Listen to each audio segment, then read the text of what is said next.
Welcome to Driving Change, the By Miles podcast series. If you've not heard of us, we're pioneers in pay-by-mile car insurance. And if you're not a car insurance nerd, don't worry. It's not really about car insurance, and not entirely anyway. Each time, we're going to be looking at an issue connected to driving. And in this case, we're going to be looking at the UK's falling average mileage. And with me to discuss that, we have Kirsty from By Miles, Head of Product. Hi, thanks for having me. No problem. And we have Faith, Head of Customer Experience. Hello. Hello, it's a pleasure to be here. Thank you. So, mileage was consistently falling before the pandemic. Business mileage dropped from 2002 to 2020 of 85%, but private driving kind of fell too. And there's quite a few factors that have kind of led to this. I mean, Kirsty, do you want to kick us off with kind of a few of these that might have contributed to this? Yeah, I mean, this didn't happen overnight. It's a trend that we've seen kind of long before the pandemic, but you could say that the pandemic of 2020 really accelerated this change in the way that we're getting around. So, I mean, in short, people are just driving a lot less than they used to. The average UK driver is now driving 5,400 miles a year, and that's 24% less than before the pandemic. So it's a massive change in the way that we kind of get around, really. And it's not, we thought maybe this is going to be a pandemic thing, everyone's stuck at home in lockdown, but that's not what we've seen. It's actually a trend that we've seen continue like after the pandemic as well. And yeah, there's loads of factors going into it, but I think kind of at a global level, there's just so many more options available to us about how you get around. I mean, look at the rise at the e-scooter trials, for example, that are happening this year, and they're everywhere, aren't they? They're so popular, and all the electric bikes, car rental schemes, like why, not everybody wants to own a car anymore when I could just rent one for a couple of hours, get a couple of hours worth of insurance as well, and then I'm set and I can go to Brighton or whatever, but I might not want to actually own a car all the time.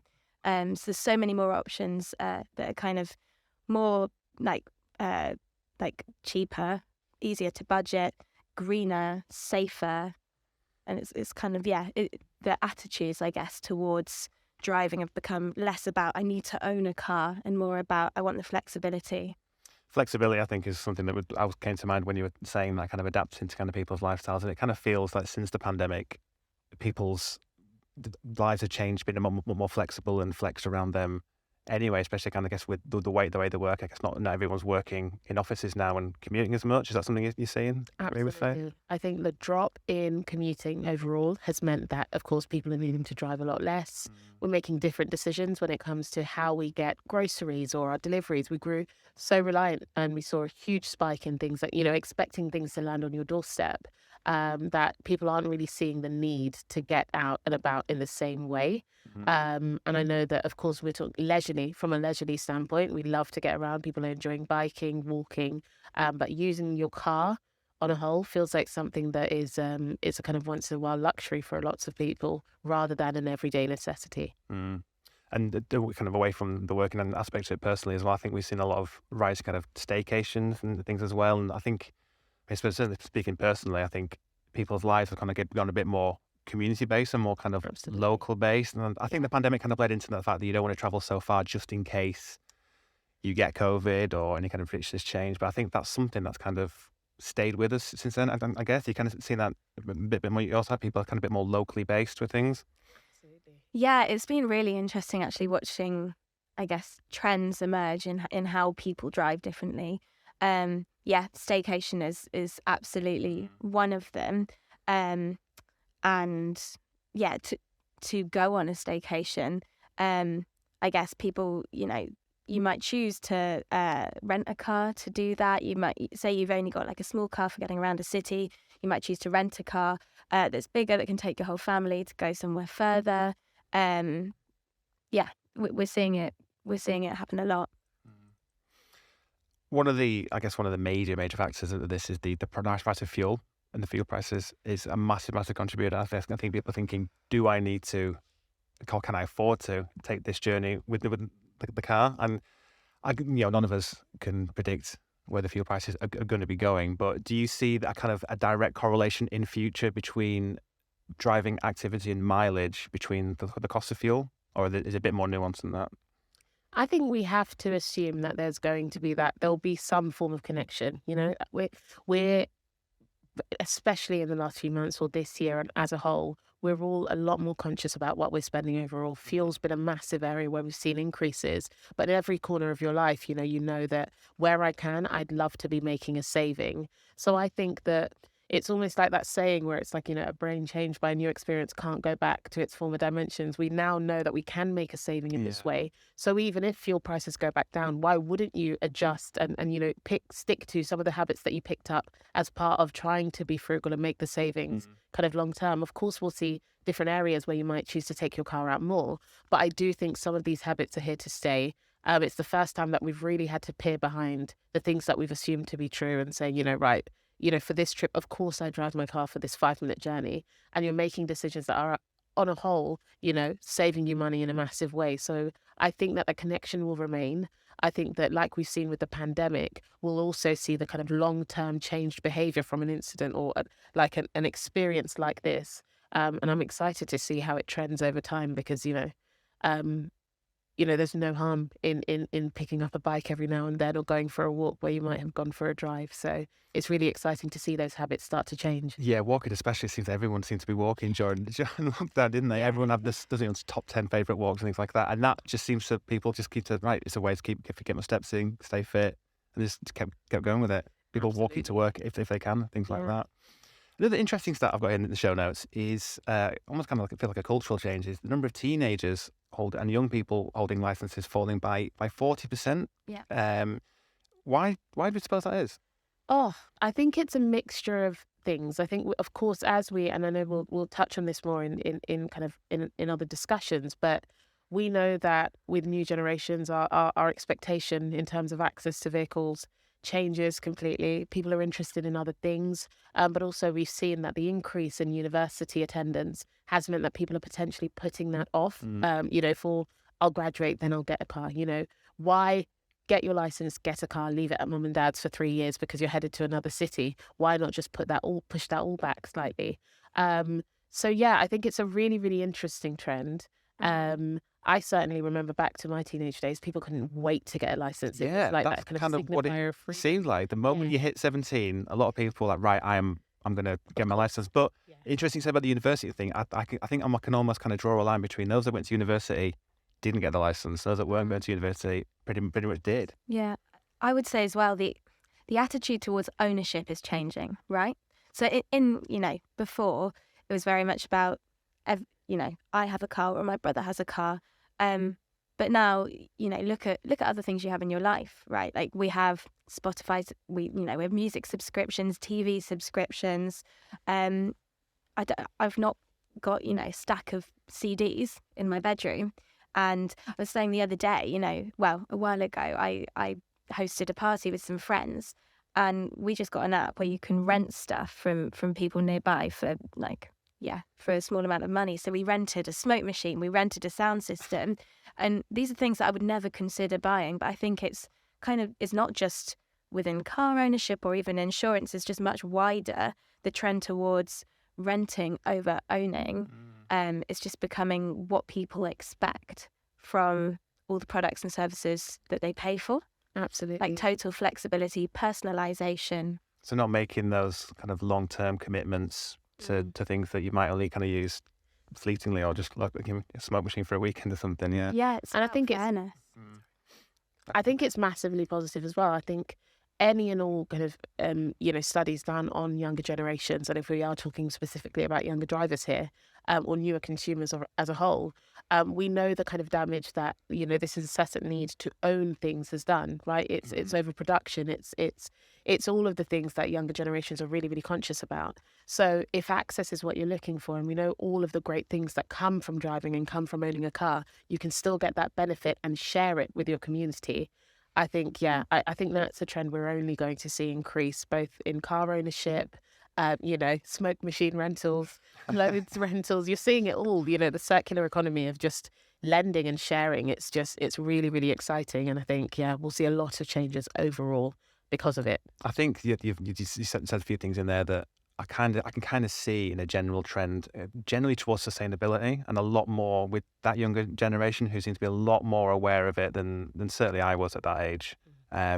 So it's really interesting actually. Yeah. And, just going back to the pandemic, because it kind of feels like the elephant in the room if we're talking about lower mileage, because they almost kind of make sense. But as we discussed, mileage was dropping just before the pandemic. But with working from home during the pandemic and things like that, obviously mileage certainly dropped there. But we've certainly seen, certainly the last 6-9 months or so, offices opening back up, and even kind of the I guess this is more kind of your area, Faith. These kind of work from home flexibility kind of change a little bit, and there's maybe more kind of back to the office directives. Also, I guess as we kind of we're recording this in winter with the fuel price, things like that, people want to get back into the office and not necessarily stay at home where they're going to be self-heated, things like that. But even kind of with that kind of, if that kind of change back into more traditional ways of working, that mileage still isn't increasing for it all. So, are there any other factors leading to this? Is this kind of what we're saying about public transport and things like that? Is there anything we're missing with it? Yeah, I think that although we are seeing that kind of slow tick with people returning back to the office, I think one thing that the pandemic taught us is that, in terms of productivity and output, not much changes when you've got an entire team working from home. So loads of employers are hard pressed to really, really command a return to the office in the exact same way as it existed before the pandemic. So I think even what we are seeing overall is hybrid working, which might mean a person that drove to work 5 days a week now only goes in 2 days, which is still going to be a 60% reduction in those miles.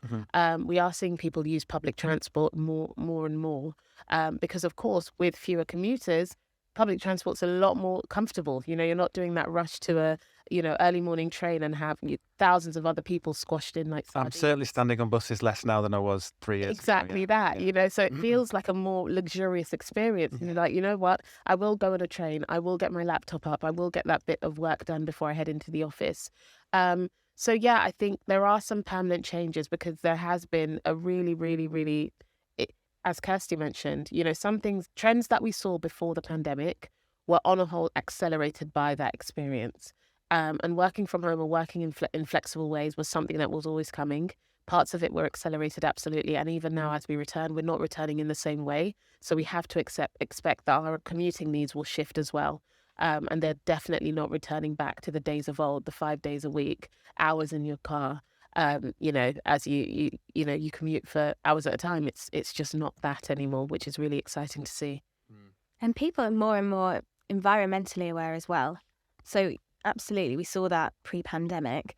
But, during kind of 2020, 2021, the air got cleaner. I mean, we live in, centre of London, and I could feel it. I could feel that the air got cleaner. And I think everyone really enjoyed that. And now it's the thought of owning a petrol or diesel car isn't, as kind of enticing to everyone. And then, look at the ULEZ, ultra low emission zone toll charges that have been put into place to kind of encourage more and more sort of electric car ownership, for example.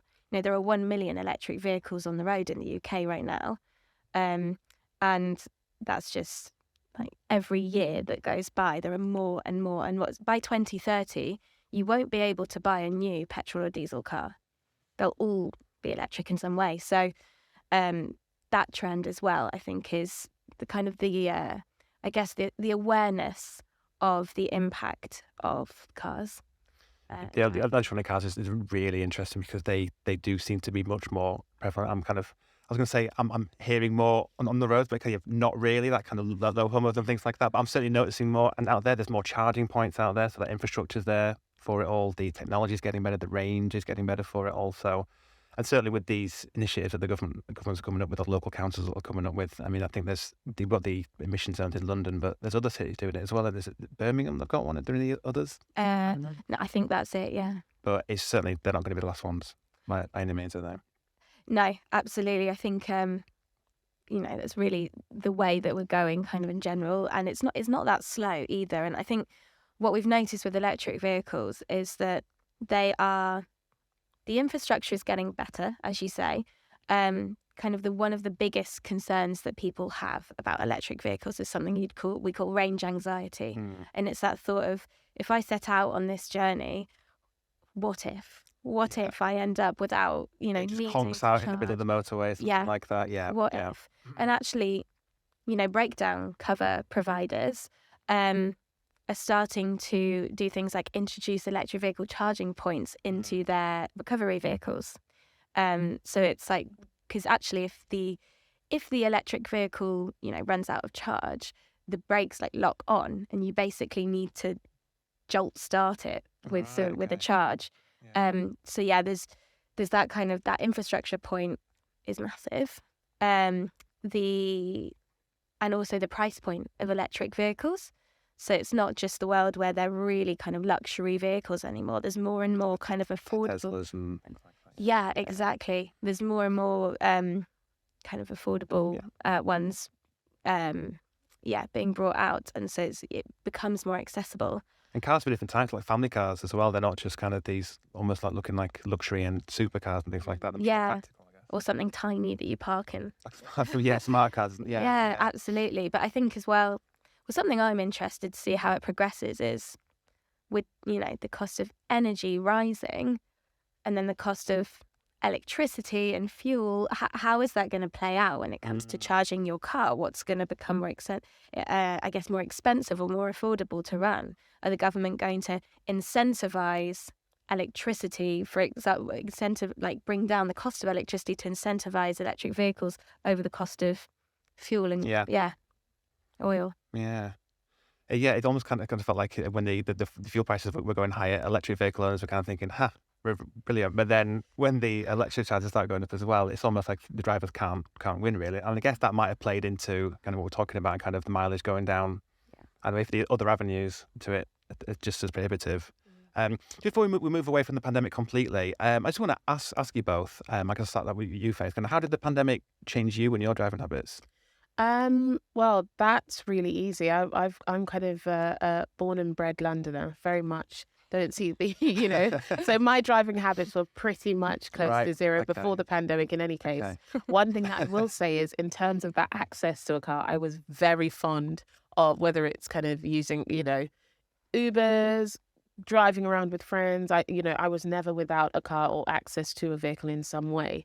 The pandemic definitely impacted my ability or my willingness to walk really long distances. It was like the world opened up in this massive way. And you're like, we don't have to just go for dinner and drinks. We can walk and chat and really enjoy it as a group of friends. So that was a huge thing. And I think now walking, an hour and a half doesn't feel like a slog. And I'm really, really excited to do that. But certainly, I know that Kirsty spoke about the rise in e-bikes and e-scooters. I am a 100% e-bike vet, Really? as anyone can tell you. Love to nip around London on an e-bike. I love it. I love that the infrastructure again there is really being built out. In other words, you can just pick up and then just when you finish, pretty much just leave exactly it, drop it. Exactly Right. that. Park it up somewhere and you're good. You're not worrying about. So in London we have a kind of like Santander bikes, or there are a myriad of different options. I guess we're really, really fortunate in that way. But these ones you can leave anywhere. Park it right outside your house. It's fantastic. So cycling definitely, and especially as infrastructure improves there with cycle lanes and loads more safety geared towards cyclists specifically, that's going really well. And definitely walking, I'd say, is a huge one, because of course we had that spat around the pandemic where even public transport didn't feel like the safest. When you're told 2 meters away, wear a mask. If someone sneezes, duck. You get people crossing the road if they're coming towards you. Things. It was a real moment in time. But gradually got back to that. But definitely loved the outdoors. So that's me. It was the Monday morning conversation, wasn't it? It's like, where do you go for a walk at the weekend? Exactly. You start sharing the best walk. Honestly, screenshotting your Apple Watch and saying 30,000 steps today. Absolutely. And we do own a car, my husband and I, but we used it much less, but when we did use it, when you were allowed to kind of do longer drives, it would be more for that sort of staycation vibe. And I guess what was slightly nerve-wracking almost about that was when you haven't turned your car on for a few months, we really, you do worry, is the battery going to be dead? I mean, that's why, for example, in the Buy Miles app, there's push notifications that will tell you when your battery's running low. So it's like useful little features like that we found personally. But I mean, sometimes we would have to just take the car around the block every couple of weeks just make Be sure interesting to everything's see if staying there's any okay. stats on how many call outs there were for dead batteries around that time. I bet there were. That's when it would probably would have peaked. Yeah. Yeah. Yeah, yeah, absolutely. I mean, I think it's kind of one of the top breakdown Mhm. after kind of tires. Yeah. One of the top breakdown kind of causes. Absolutely. Pandemic kind of pushing to one side now. It's kind of going to look to the kind of the future and kind of the next generation. We talked about kind of low or lower numbers of young people getting licenses and things like that. And I think we've kind of mentioned it in a roundabout way, but kind of looking into, I guess, the cost of living crisis and kind of how the future generation kind of looks at kind of driving. We know that under 35s are trying harder than the rest are trying to save money on driving. So some stats say they are 5 times more likely to use a car share scheme, 2.5 times more likely to use a bike scheme, like yourself, Faith. In terms of car share schemes, I mean, I've worked in a few places where they've kind of had these going on, but no one really kind of went into them or kind of used them. Everyone had to kind of run cars anyway. But are we seeing a lot more car share schemes coming up, a lot more kind of sophisticated car share schemes coming in? Yeah, yeah. So I guess you've kind of got the commercial angle of it. So look at Octopus EV, for example, um, where you can do it through your employer, sometimes sort of like a salary sacrifice. Those are very popular, and what I've heard is that you're getting a wider and wider range of vehicles that you can choose through those. Or you've got the sort of micro duration car rental options like Zipcar, where you can literally, like an e-bike or scooter, decide I need a vehicle now. I was just 2 going to say this hours. sounds a bit similar to the bike scheme then. So do these kind of things exist at the moment then, where there's Yeah. just a parked car, you can go in it, have it for Yep. half an hour and a few hours and drop it back off. Yeah, I open my app, I can see where they are in relation to my GPS location. Go there, you get sort of micro duration insurance for a couple of hours to cover you, and that's it. And then you can drop it off, pick up another one later, wherever's more convenient. And just use it ad hoc. Yeah, absolutely. I mean, there still are people who always will want the kind of, the ultimate flexibility and convenience of having their own vehicle for sure. But yeah, we're just seeing people use them differently to how they used to.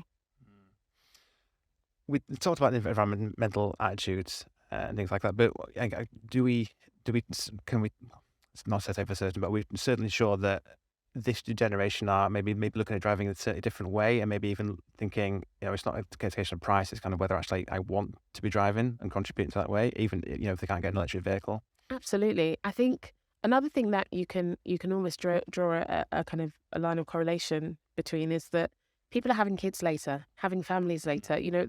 There's no kind of it's no surprise that the ease of just picking up a car, not knowing which one you'll get into. If you don't have a child that's left their flavoured blankie in the boot, the need to own larger vehicles, it kind of follows a certain stage of life, definitely. So I guess we're younger drivers at different stages of our life, and we're seeing that stage extend definitely into your early 30s. The need isn't there. But I definitely think that we may well see that people graduate into car ownership as their lifestyle changes, as they move out of bigger cities, as they want a bit more security, as they start to see a car as like an extension of their home and they actually need stuff in it, etc. But I think that any extension of that period is really, really positive, because the more we can get used to sharing and having access rather than ownership, the more that we can really drive down production, of course, over time. And look into really, really flexible ways, of course, of owning cars, insuring your cars, etc., and baking in that flexibility. So I think it's about overall the shift in need.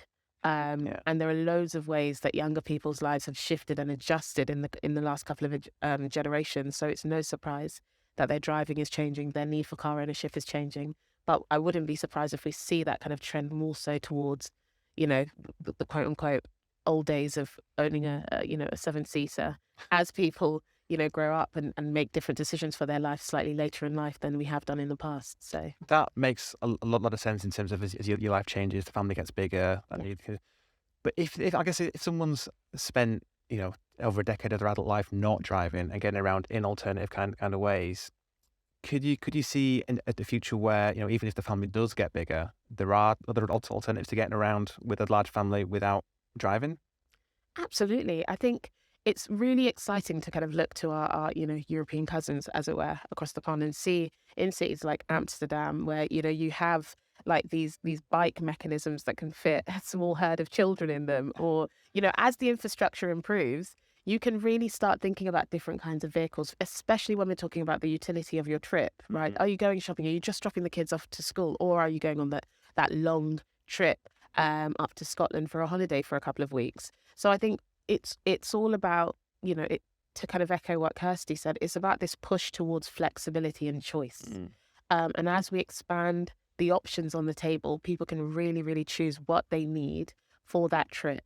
And I think there are some incredible, ways to get around without ever needing to turn on an engine. Bikes, scooters, anything. So I think that will definitely, hopefully, be something that we see increasing on the London streets too, especially as infrastructure improves. And there feels we get that level of safety around cycling overall. I think, I'm really excited to see how that improves over time. Mm. And something you said earlier about public transport as well, kind of if it's less crowded, it kind of feels more luxurious. You kind of do feel more inclined, and it's easier, I guess, to get a full family on there. I mean, that's my daughter's on the train for the first time maybe a year or so ago. Absolutely blew their minds. But I probably wouldn't have taken them on there if I thought, it's going to be absolutely crowded. What time is it? What station are we getting it from? It just opens up more options for, not just commuters and things like that, but for families, if you're going on there for a longer period of time, to kind of put the staycations for it all. Yeah, absolutely. Yeah. So to bring it back to the car insurance then. So, everything we kind of talked about, the kind of changes of behaviour, how the pandemic has kind of accelerated changes of shifts with that, both commuting, working, but also personally as well. Car insurance hasn't always kind of factored in these kind of changes for it all. And so when you're often kind of lower mileage drivers are actually charged more. So I think another stat here is research has actually found that on average, people driving below 7,000 miles are charged £180 more than higher mileage drivers. That's not a typo. Right. Yeah, absolutely. I think so this is the other, usage-based really is the future of insurance, in my opinion. Because we've been talking about, don't make me pay for something that I'm not going to use. Don't make me buy a smoke machine for my entire life when I only need it for one night. I might actually get a smoke machine after this. Oh, okay. Oh, yeah. So I sent you. Yeah. So, it's don't make me pay for something that I'm not going to use. Yeah. And usage-based is the only way to really be fair when it comes to buying insurance. So, as we said, people are driving less and less. But you still have this, there are some kind of people that need to drive, especially like look at commercial reasons as well, who will always drive much higher than kind of the average UK mileage that we spoke about earlier. And because of that, traditional car insurance that doesn't price based on the actual number of miles that you're going to drive means that the lower mileage drivers end up subsidizing the premiums of the higher mileage drivers. Okay. So that's why usage-based insurance gives you a price based on, what you actually are more likely to drive. So there's a few ways you can do that. By miles, for example, we look at MOT data. So we look at how many miles you drove last year, and then we use that as our basis for kind of the assumption on what you might drive this year. But we put it in the full hands of the customer to actually then edit that up or down based on what they expect, how many miles they expect to drive in that year. And it's the only way to really price fairly. So that's the other alternative. If you have a car at home, but you're using it less and less, you can get, a much more, there are ways with usage-based insurance to get a much more accurate price. And so what we've seen in general is that if you drive less than 7,000 miles in a year, you could save money with usage-based insurance. If you've got a car at home, but you're not going to use it at all, you can declare it as SORN, which is statutory off-road notification, I believe. Statutory off-road notification, which means that you don't have to pay road tax for it. Right. So again, don't make me pay for what I'm not going to use. If I'm not driving, why should I pay road tax?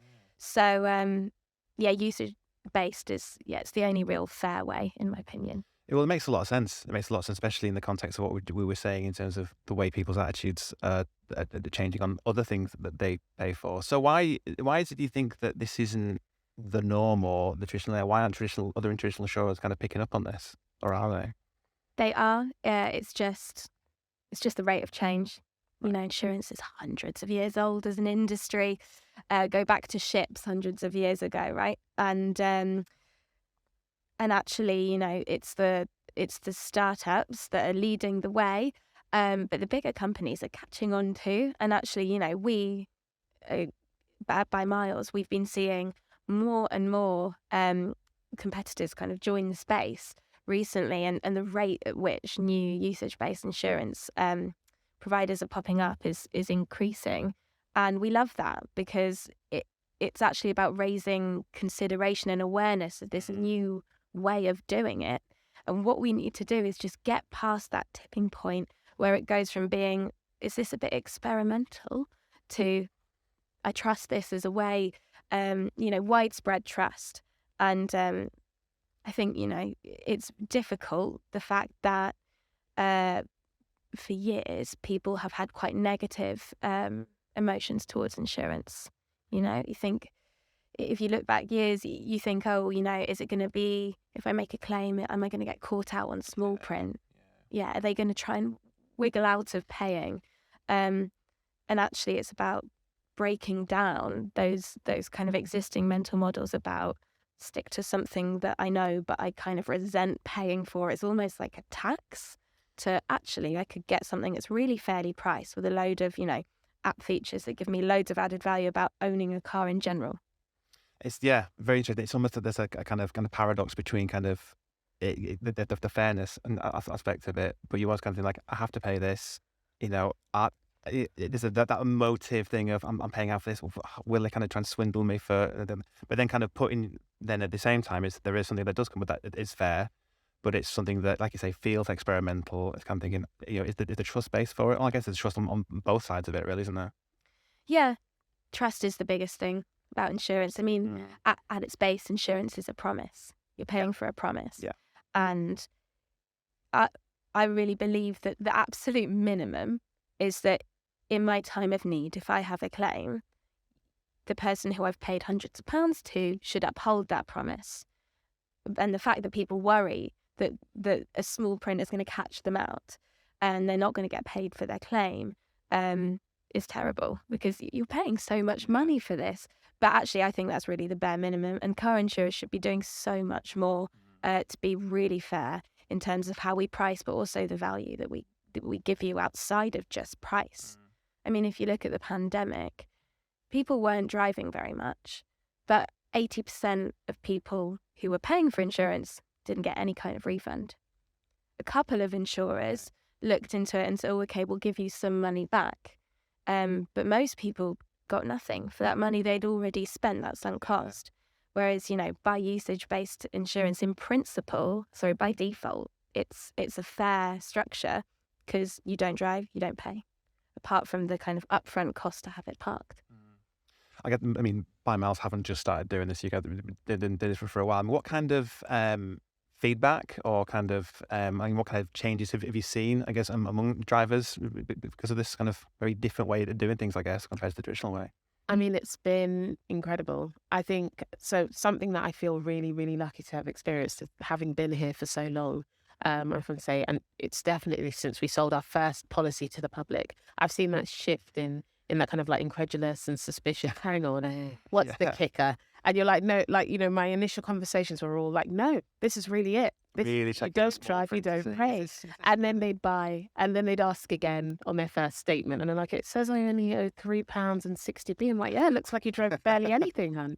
You're perfect. So watching that change, and, you know, watching, you know, it go from this novel idea that if you know, and, you know, you have one person on it, so you maybe, you know, referrals, and you get people to kind of learn about it in that way. But there was definitely a lot of suspicion, and it speaks to that overall mistrust that people had for the insurance industry in general, and it was definitely earned in some ways. So seeing that shift and seeing people change to believe it, and seeing people kind of, enjoy the features and enjoy the policy. And, I've now seen several cycles of renewals, both for our customer base or people right in my family who were like, right, I joined the minute, the minute I heard this thing was a thing, and they've been here with us ever since. So it's been fantastic to watch that consumer behavior change, our member behavior change, and that level of trust build up. To now, you barely have to explain what it is that we do. We're like, oh yeah, buy miles, heard about you, absolutely. And I don't, I only pay for what I use. Great. When can I sign up? It's a it's a real shift in conversation, and it's a fantastic one to get to witness. And I think it just speaks to the level of expectation and how it's changed just across the board from consumers. They really understand that if I am paying for something that I do have to pay for, I deserve to have a flexible approach. I deserve to have a level of control that allows me to make decisions that can, make my life easier and make my life more, less expensive, I should say. And it's really, really great to see drivers take that into their control and know that we support them in that, and they can come to buy miles if that's the style of policy they'd like. So yeah, it's been a heady experience over the last few years, but seeing that shift has been incredibly rewarding. How have you found these initial conversations as people kind of a few years ago, asking a few questions about the quotes and saying, is this right? Is this real? I mean, are you sure? I mean, do you still get those exact kind of conversations now, or do you kind of feel people are understanding it more on the whole, or do you feel there is still that kind of we haven't quite hit that tipping point? I guess you were saying. We will always get a couple. They are far less than they were in the past. I think something that I can kind of tell you, like anecdotally, most people know a person that's on a buy miles policy. We know how much, a referral or a word spoken by a friend or someone that you trust can go towards helping you kind of gain a layer of trust in this product. So I think there is that level of validity that we've seen. I think, of course, having been around for ages at this point, or what feels like ages, I should say, people have, we're here to stay. It's not a flash in the pan that you saw 1 year on a comparison website. Year after year, you're seeing us as the top quote. And you're like, okay, hang on. Last year I ignored and I went for the second one. This time, let me give them a call. This time, let me really dig into this quote. And then, they buy, they stay, they want to stay again. That's typically how it works. And I would say I'm absolutely shocked if we get even a single call in a week where it's a person asking, what is this? And, are you sure? Because again, they've heard enough about us. They know a person that's on this policy, and they know a person that's having a great time on the policy. So it's just a matter of, right, what's my pricing? Where do I plug in? And how can we get this sorted? Which is a really, really exciting shift to have seen. You've mentioned the retention there quite bad. I mean, if people who are on the traditional kind of models, once they kind of switch to this and find this, and I think fair is a word we've used quite a few times, and in this case is, because once you're on this policy and you see this kind of the fairness for it all, like, why would you go back? Yeah. So I think that's why, we've been successful and lucky in a way that, insurers in general really struggle with retention.